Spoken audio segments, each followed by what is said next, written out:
You hear that? This is a beautiful pizza, man. Again, when you're dusting your bench, you could use semolina, all-purpose, bread flour, whatever you want. I generally use the flour that's in the dough, and it will make a little bit of difference. If I'm using bread flour, it's got more gluten content, it's a little stiffer. So as it starts incorporating the bread flour into the dough, you're going to get different results than if you're using like a softer all-purpose flour or semolina. Semolina will give you a lot of texture. If you're using semolina, definitely use fine semolina.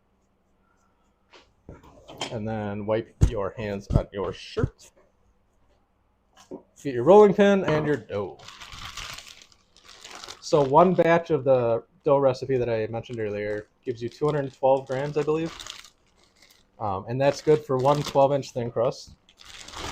Or you can use less than that. So the one that I just threw in there, I think was like 180 grams. So that gave me about 20-something left over. You can go higher. You can go to like 220, 240 if you want the thicker, depending on what you're used to, what you like. A little bit thicker dough, you can go to like 240. Again, it's all preference. And I wouldn't say there's one way that I do it all the time.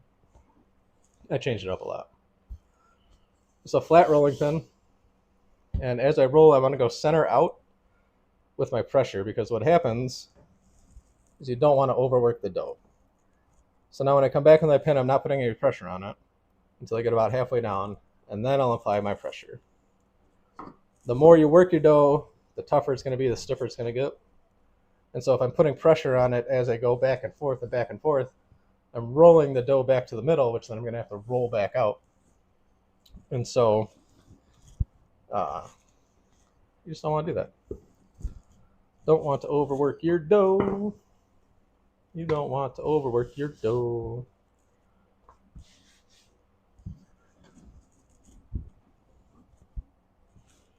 Keep rolling, rolling, rolling. What? Keep rolling, rolling, rolling. Whoa. Fred Durst. You guys remember Fred Durst? It's just in that movie. Y2K. Fred friggin' Durst, man. John Otto, bring that beat back. Showing my age a little bit, huh? I just turned 41.